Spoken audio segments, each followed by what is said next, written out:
तो फाइनली वो घड़ी आ ही गई जब हम घड़ी वाला क्वेश्चन सॉल्व करेंगे। So let's solve it.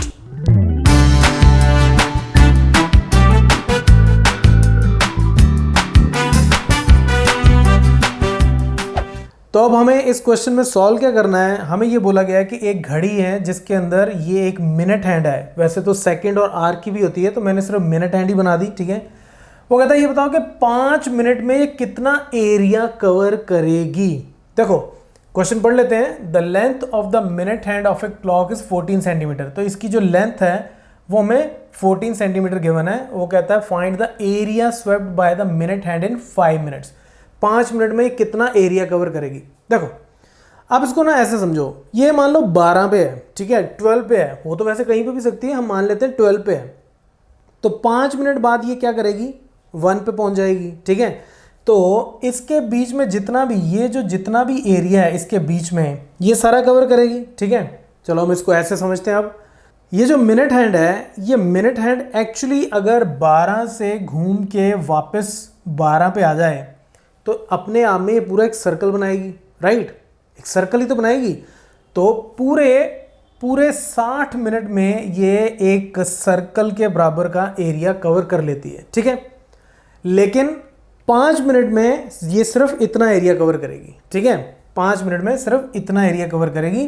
तो देखो कॉमन सेंस अगर आप लगाओ, सिर्फ कॉमन सेंस ही लगाओ, तो 12 से 1 5 मिनट, 1 से 2 5 मिनट, 2 से 3 5 मिनट, 3 से 4 5 मिनट। तो ऐसे कर करके ये टोटल कितने 5 मिनट्स हो गए, 12।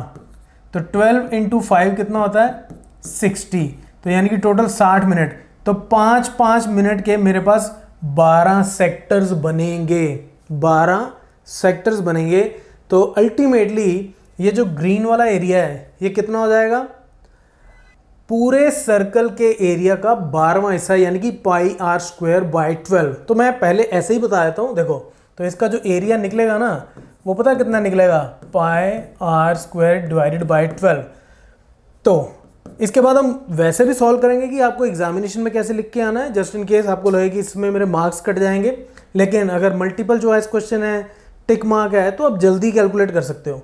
तो ये कितना हो जाएगा, 22/7 इंटू आर। अब ये रेडियस हो गया, इसकी जो लेंथ है 14 सेंटीमीटर। ठीक है, तो ये बेसिकली रेडियस हो गया मेरा। तो ये हो गया 14 इंटू 14 डिवाइडेड बाई 12। तो ये 7, ये 2 पे गया, 2 यहाँ 6 आ गया, ये 2 इंटू 3 यहाँ आ गया 7। तो ये हो जाएगा, इसको मल्टीप्लाई करेंगे तो ये हो जाएगा 4 and 1 54 डिवाइडेड बाई 3। इतने centimetre square is the answer. अगर इसको डेसिमल में लिखना हो तो ये हो जाएगा 5 then 1.33 अप्रॉक्सीमेटली इतने centimetre square is the answer.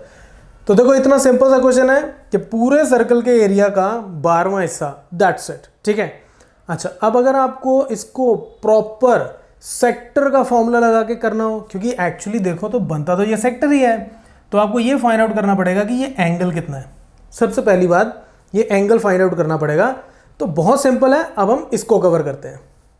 तो सबसे पहले आप ये देखो कि एंगल कवर्ड इन 60 मिनट्स। देखो 60 मिनट में ये 12 से घूम के वापस 12 पे आ जाएगी। तो कितना एंगल कवर करेगी, 360 डिग्री। ठीक है, फिर उसके बाद हम ये फाइंड आउट कर लेते हैं कि ये 1 मिनट में, सिर्फ 1 मिनट में कितना एंगल कवर करती है। वो हो जाएगा 360 divided by 60 which is equal to 6। तो 6 डिग्री एंगल कवर होता है हर 1 मिनट में।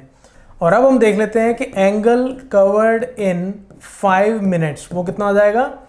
1 मिनट में 6 डिग्री जाती है, तो 5 के लिए वो 6 इंटू 5 यानी कि 30 डिग्री। तो ये जो एंगल है, ये एंगल हमारे पास कितना हो गया, 30 डिग्री। और अब एक्चुअली ये एक सेक्टर है, और इस सेक्टर का जो रेडियस है, रेडियस हमें पता है, रेडियस उसको हम आर बोलते हैं, वो हमें पता है, वो है 14 सेंटीमीटर, जितनी सुई की लेंथ है। और अब हमें पता है कि ये एक सेक्टर है, और सेक्टर का एरिया निकालने का ये फॉर्मूला होता है थीटा और 360 इंटू πr²। और थीटा कितना है, 30 divided by 360 multiplied by pi की वैल्यू 22/7। और r है हमारा 14, तो 14 इंटू 14, तो उसको जब सॉल्व करोगे तो फिर से ये 154/3 इतने सेंटीमीटर स्क्वायर आ जाएगा and that's your answer. Decimal में कन्वर्ट करके लिखना है तो आप लिख सकते हो, अदरवाइज यहाँ पे भी आप इसको छोड़ सकते हो। So that's it. तो देखो कॉमन सेंस ही है कि ये जो है ऐसे 12 इक्वल सेक्टर्स बनेंगे, इक्वल एरिया के, बराबर एरिया के सेक्टर्स बनेंगे। तो इसलिए ये जो एरिया है ये पूरे सर्कल का 1/12 होगा। That's it, right. तो आई होप ये क्वेश्चन आपको समझ में आ चुका होगा कि इसको कैसे सॉल्व करते हैं और क्विकली कैसे सॉल्व करते हैं, MCQ MMCQ अगर आपके पास आए कभी तो, ठीक है। सो अगर आपको ये लगता है कि क्वेश्चन आपको समझ में आ गया है and it's a good tutorial, then share it with your friends and classmates. So that's it from this tutorial. Keep watching Math Mafia.